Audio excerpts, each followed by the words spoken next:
I was 19, a college student from upstate New York, just finishing my last semester before summer break. Like most weekends, I wanted to escape the noise of the city, the constant emails, and the stress of finals. My friend Mark had suggested we rent a cabin in the woods for a couple of nights. Just a simple getaway, no internet, no distractions, just quiet and the sound of the forest. The drive there was normal. The highway was mostly empty, and the sky was gray with clouds threatening rain. We joked in the car, laughing about the old horror movies that had been set in forests like this, how every story ended with someone running for their life, and neither of us really expected anything like that to happen. The cabin itself was small but clean, a two-story wooden structure with a porch that creaked when you stepped on it, surrounded by dense trees that blocked most of the fading sunlight. It smelled faintly of pine and old wood, the kind of smell that makes you feel like you're really somewhere else, away from everything else. That first evening, we unpacked our bags, set up a small fire in the fireplace, and cooked some dinner. Everything was normal. I remember thinking how rare it was to feel completely relaxed. Outside, the wind rustled the leaves, and occasional raindrops hit the roof, soft and almost comforting. I even made a joke about how perfect it would be if nothing weird happened for the whole weekend. Mark laughed, agreeing, but then paused mid-chew. "You hear that?" he said quietly. I listened, expecting the usual forest noises, the birds, the wind, the distant sound of a creek, but what I heard instead made my stomach twist. A faint, slow crack, like someone stepping carefully on twigs, coming from the direction of the back of the cabin. I told myself it was probably just wildlife. A deer, maybe, or a raccoon. But then I noticed something on the porch. At first, I thought it was just a shadow from the firelight flickering against the railing, but when I looked closer, I realized there were footprints in the dirt and wet leaves leading straight up to the porch. They weren't ours. Mark and I hadn't stepped outside since we arrived. I froze. Maybe it's the previous renters? Mark said, but his voice didn't have its usual certainty. I nodded, trying to convince myself, but the feeling in my chest told me otherwise. It was the first hint that this wasn't just a normal weekend. Something was off, small but unmistakable. The forest around us felt quieter all of a sudden, like it had been holding its breath. The comforting noises, the rain, the wind, suddenly seemed distant, and all I could hear was the thump of my own heartbeat. I told Mark we should stay inside until it got light again, but even as I said it, I felt a strange unease. That tiny, unsettling detail, the footprints, was enough to make the cabin feel different. Safe 1 second, and suddenly, like we weren't alone. It was just the beginning, and I had no idea how quickly that feeling would turn into something far worse. After that first uneasy moment on the porch, I tried to shake off the feeling and focus on the weekend. The cabin was small but cozy. It had 2 bedrooms upstairs, a living room with a fireplace, and a tiny kitchen. The walls were wooden planks, slightly creaking whenever we moved around, which made it feel older than it actually was. Outside, tall pines surrounded the property on all sides, and the ground sloped gently down to a small creek that ran just beyond the tree line. There was no internet, no cell reception beyond the edge of the driveway, and only the faint sound of distant traffic from the main road. That was exactly why Mark and I had chosen it. We wanted to disconnect. It was late afternoon when we arrived, but the sky had already turned a dull gray, heavy with clouds. The smell of wet earth and pine hung in the air. Rain started to fall lightly, first as a drizzle, then heavier, pattering against the roof and windows. It made the cabin feel snug in a way that almost made me forget the strange footprints from earlier. We unpacked our bags, organized the small kitchen, and started a fire in the fireplace. The warmth was immediate, and it made the wooden interior feel welcoming. Mark and I spent a little time outside, exploring the small area around the cabin. The porch overlooked a clearing, surrounded by dense trees that blocked most of the view of the forest beyond. The creek was visible through a small break in the tree line, water moving quickly over rocks. Everything looked normal, peaceful even. It was exactly the kind of place you imagined for a quiet weekend away from people, away from responsibilities. We decided to cook some simple dinner, just pasta and canned sauce, and eat it while listening to the rain. The sound of it hitting the roof was soothing, almost hypnotic. Inside, everything was calm. The fireplace crackled, and the warm light made the cabin feel safe. Mark joked about how perfect the setting was for a horror movie, laughing about all the cliches we'd seen. I forced a laugh, too, but I couldn't shake the tiny edge of unease I still felt from the footprints. As the evening settled, I started noticing little details about the cabin I hadn't before. The shadows cast by the fireplace seemed longer, stretching across the wooden floor in strange angles. The windows, fogged up from the warmth inside, made it hard to see outside clearly. I could hear the rain hitting the roof and the occasional distant snap of a branch falling, but nothing unusual at first. Yet the forest around the cabin had a presence. It wasn't threatening, not yet, but it was there, watching quietly. We were alone, but not completely. Mark was the only other person I knew in the area, and he was calm, joking to ease the tension I felt. That made me feel slightly better, but even as we played cards on the small table near the fire, I kept glancing toward the window that looked out over the clearing. Something about the way the shadows moved, combined with the sound of the rain and the isolation of the cabin, left a strange pressure in my chest. By nightfall, the cabin was dark except for the flickering fire. The rain was heavier now, drumming against the roof and dripping from the eaves. The atmosphere was calm, almost peaceful, but underneath that calm, I couldn't shake the feeling that something was not quite right. We had come for a normal weekend, a break from life. Yet, in that quiet forest, surrounded by nothing but trees and rain, the first signs of unease were already settling in. That night, after dinner, Mark and I settled into the living room with our laptops. The fire crackled quietly, casting warm light across the wooden walls. Outside, the rain fell steadily, sometimes hard enough to shake the windows. At first, it was comforting, almost like the cabin itself was protecting us from the outside world. But then I started noticing little things that didn't feel right. It began with the sounds. At first, I thought it was just the wind moving through the trees, a branch tapping lightly against the roof. But then there was a faint creak from the porch, like a step in the wet leaves. I froze and listened. Mark didn't notice, too focused on whatever show he was streaming. I tried to tell myself it was nothing, just the forest settling. Yet, when I looked out the window toward the clearing, I could have sworn a shadow moved near the tree line. Just a flicker. Nothing clear. I tried to shrug it off, but the feeling stayed. It was that sense of being watched, subtle at first, like a pair of eyes hidden just out of sight.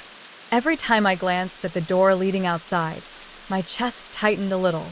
I started noticing other small details. The wind had died down, but the creaking continued, coming from different directions now. Sometimes from the back door, sometimes from upstairs. Mark still laughed at my nervous looks, saying it was the house settling. I wanted to believe him. Then came the footsteps. Very faint at first, but deliberate slow. I froze mid-breath, listening. There was no pattern, just the occasional soft thump against the floorboards, almost like someone walking carefully. I told Mark I thought I heard something, but he waved it off. It's just the floor, Hamza. Old houses do that. I nodded, but my stomach sank. Something in me knew it wasn't just the floor. The lights flickered once, then again, and I saw the shadow on the far wall stretch as if it had its own life. I rubbed my eyes. The rain outside had slowed to a drizzle, but the forest beyond the clearing seemed unnaturally quiet. No sound of birds, no rustle of leaves. Just silence.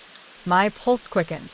Even Mark, who was still laughing at his screen, must have sensed something because he paused, looked around, and said, "Okay, that was weird." By the time we decided to call it a night, the cabin felt different. The shadows seemed heavier, the corners darker. I kept seeing movement out of the corner of my eye, a flicker near the window, a shift in the trees. When we climbed the stairs to our rooms, I noticed the hallway was darker than it should have been, the single ceiling light flickering slightly. There was a faint smell of wet dirt, like someone had been outside in the rain, and came too close to the door. I tried to ignore it, but every small sound made me tense. A door in the corner of the cabin creaked open slightly, though I had been sure it was closed. The wind wasn't strong enough to move it. I could feel Mark's eyes on me as we both realized the house no longer felt entirely ours. The fire downstairs was dying, leaving the living room in shadows. I lay in my bed, listening to the rain, the creaking, the occasional soft thump upstairs. My mind kept going back to the footprints I'd seen earlier. Something was out there, and even though nothing had happened yet, I knew the forest around the cabin was no longer just a quiet, empty space. That night, sleep didn't come easily. Every snap of a branch, every creak of the floorboards, made me sit up and listen. The calm weekend we had imagined was slipping away, replaced by a quiet, growing tension that neither of us could explain. Around midnight, the unease turned into something I couldn't ignore.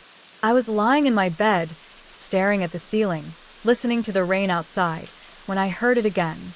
Footsteps, closer this time, heavier, deliberate. They weren't random. Someone was moving around the cabin. My stomach sank. I stayed perfectly still listening. The creak of the stairs told me the person had made it inside. Mark was in the room next to mine, asleep. Or, at least I hoped he was. I didn't want to wake him yet. I didn't know what we were dealing with. The soft tap of footsteps approached our door. I could hear them stop, just outside, as if whoever it was listening, trying to figure out if anyone was awake. My chest tightened, and I felt trapped. There was no way to call for help, no signal, no one nearby. The cabin that felt so cozy just hours ago now seemed like a cage. I remembered the back door, the one that led to the porch. I considered running, but my heart froze when I realized it was unlocked. The lock had a small scratch, like someone had tried it earlier. I didn't want to think about it, but I had no other options if we needed to escape. My hand shook as I reached for the baseball bat Mark had brought along, mostly for fun, not real protection. The footsteps started again, moving down the hallway toward the living room. Each step echoed against the wooden floors, sharp and confident. Whoever it was didn't hesitate. My mind raced, thinking about every horror story I'd ever seen. This wasn't a movie. This was real, and we were completely exposed. I crept to the bedroom door and peered into the hallway. The living room light was off, and the fire had mostly died, leaving only faint embers. The hallway was long and dark. I could just make out a figure standing by the window, the outline of a man. He wasn't moving much, but I could feel him watching, waiting. My body tensed. The sight of him, so close and so still, made me realize he had probably been inside the cabin before we even noticed.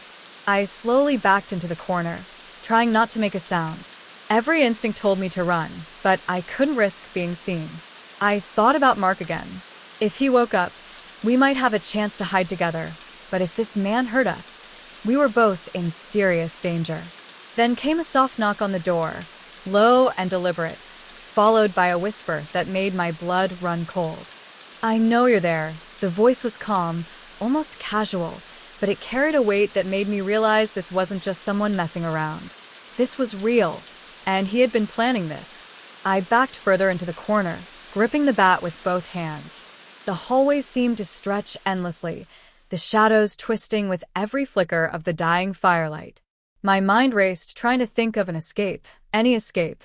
But the closer he got, the more impossible it felt. I realized then that we weren't just being watched. We were trapped. The forest outside, which had seemed safe and secluded, offered no help. No one was coming. The man in the shadows had the advantage. And for the first time, I truly understood how quickly a quiet, normal weekend could turn into something terrifying. I couldn't stay in that corner any longer.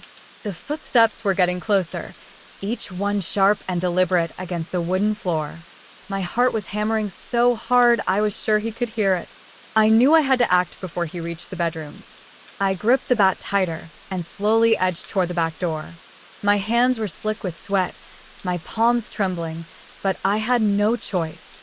The man's shadow flickered in the dim light from the dying fire. I caught a glimpse of his face, pale, wet from the rain, expression unreadable, but it was enough to send adrenaline surging through me. I whispered Mark's name, shaking him awake. He sat up immediately, eyes wide, understanding the danger without me needing to explain. "Go. Now," I hissed. Mark grabbed a flashlight, and I swung the bat at the door handle to make sure it was unlocked. We ran together, careful not to make too much noise, but our panic made every step echo through the cabin. I could hear him behind us now, moving faster, heavier, his breathing audible in the silence. We made it to the back porch, rain soaking through our clothes instantly. The ground was muddy, the forest dark and oppressive, but it was our only chance. We ran down the small slope toward the creek, slipping on wet leaves, our flashlights barely piercing the shadows. Behind us, I could hear him shouting something I couldn't make out, and then the snap of a branch breaking as he followed. Mark tripped, and I had to pull him up. The man was close now, too close. My mind raced, searching for somewhere to hide, something to slow him down. I spotted a small storage shed near the edge of the clearing. We ducked inside, shutting the door silently behind us, pressing ourselves against the wall. I could hear the porch door creak again, then heavy steps on the ground outside. The man was circling, looking for us. I held my breath as he paused, listening. Every second felt like an eternity. He muttered something under his breath, low enough that I couldn't understand, then moved along, his boots scraping against the mud. We stayed perfectly still, waiting until we heard him leave the immediate area. When the sounds finally faded, I whispered, "We have to get to the main road. We can't stay here." Mark nodded, shaking with fear. We ran back toward the cabin carefully, using the shadows to our advantage, and made it to the car parked at the edge of the driveway. I fumbled with the keys, hands trembling, but managed to start the engine. As we drove away, soaked and shivering, I looked in the rearview mirror. For a moment, I thought I saw him standing at the edge of the forest, watching. The rain blurred my vision, but the feeling of being hunted didn't fade. My chest heaved, my mind replaying every sound, every shadow, every snap of a branch that had made us freeze in terror. We didn't stop until we reached a gas station in town. I called the police, reporting everything, and stayed in the car with Mark while they arrived. But even in the bright lights of the station, I couldn't shake the image of that man in the dark forest. The adrenaline faded, but the fear didn't. After the police arrived, we explained everything: the footprints on the porch, the creaking floors, the footsteps in the hallway, the figure we'd seen outside. They took our statement seriously, and I expected relief, thinking at least we were finally safe. But what they told us changed everything. Apparently, the man wasn't just some random trespasser. The officer explained that he had been spotted in the area multiple times before, following hikers and visitors to cabins in that part of the forest. Some locals even called him the Forest Watcher. He didn't have a criminal record, not exactly, just warnings for trespassing and suspicious behavior. But it wasn't just that. He had a habit of hiding in cabins or nearby buildings without anyone noticing. Some hikers had reported items disappearing from their campsites, small things, nothing major, but enough to suggest he had been watching people for a while. I remember sitting in the police car trying to process it. The thought that someone could be hiding so close, observing without being seen, made the entire weekend replay in my mind. Every sound, every shadow, every flicker of light suddenly had a different meaning. That shadow by the window, the soft tap on the hallway floor, it wasn't random. It was deliberate. He had been inside the cabin while we were there, and we hadn't noticed until it was almost too late. The officers asked if we could describe him, and I realized that I hadn't gotten a good look at his face. The rain, the darkness, and my own panic had made it impossible to see details. I could only remember the wet outline, the pale skin, the calm, controlled movements. It was terrifying because it meant he could have been anyone, or anyone could be him. Then came the final, unsettling detail. When the officers went back to the cabin to inspect, they found signs that the man had been inside for longer than we thought. A small sleeping mat in the corner of the living room, scraps of food in a cupboard, and muddy footprints all over the floor. He had been hiding in the cabin, in plain sight, waiting for the perfect moment to make his presence known. The reality hit me like a punch to the chest. The danger hadn't just appeared when we noticed him. It had been there all along. We had been living in the same space as him without knowing it. It was almost too much to comprehend. Every creak, every shadow I had dismissed as the house settling or the wind. Those were warnings, signs that he was watching, learning, waiting. He wasn't just nearby. He had been inside, blending into the environment, using our assumptions against us. Even weeks later, I can't shake it. The police never found him that night, not immediately. He had vanished into the forest before they arrived, leaving us shaken and questioning everything we thought we understood about safety. The realization that someone could be so patient, so precise, so quiet, and still so close, is something that continues to haunt me. From that day on, I looked at forests, cabins, and quiet places differently. The story wasn't just about being chased. It was about someone who had been inside our lives without us knowing, observing, planning, and almost succeeding. That truth, the hidden presence, was far worse than the fear itself. Even after that night, I can't shake the feeling that it isn't over. The police never caught him immediately. Weeks passed and reports started coming in, people claiming they saw a figure near cabins, watching from the edge of the forest, or slipping between trees when no one else was around. The news called him a forest stalker, but there were no concrete details, no real leads. He became a ghost story for the locals, a cautionary tale whispered by hikers and cabin owners. I tried to put it behind me. I stayed with friends in the city, avoiding forests for a while, convincing myself it was over, that the man had moved on or been caught eventually. But every time I closed my eyes at night, I replayed the scene in the cabin, the shadow at the window, the footsteps on the floors, the soft whisper of his voice. And sometimes, even in the city, I'd feel it, that same sense of being watched. I remember one evening, driving home late after visiting Mark. The streets were quiet, empty, and for a brief second, I thought I saw someone standing at the edge of a park, staring at me from the shadows. My pulse spiked, and I slammed on the accelerator. I told myself it was just my mind playing tricks, paranoia after what happened. But deep down, a part of me knew better. The thought that he could be anywhere, any cabin, any forest, any quiet place, was impossible to ignore. I've since learned that some people like him are patient. They wait, they watch, and they disappear before anyone notices. The man in the forest wasn't reckless. He wasn't careless. He knew how to stay hidden, how to manipulate fear without ever showing himself fully. That fact terrifies me more than the actual confrontation because it means the danger could still exist, anywhere unseen.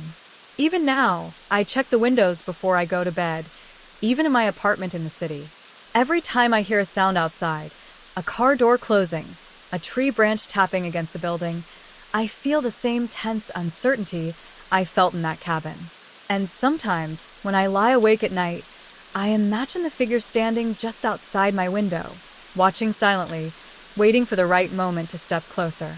I know logically it's unlikely he's here in the middle of the city, hundreds of miles from that forest cabin.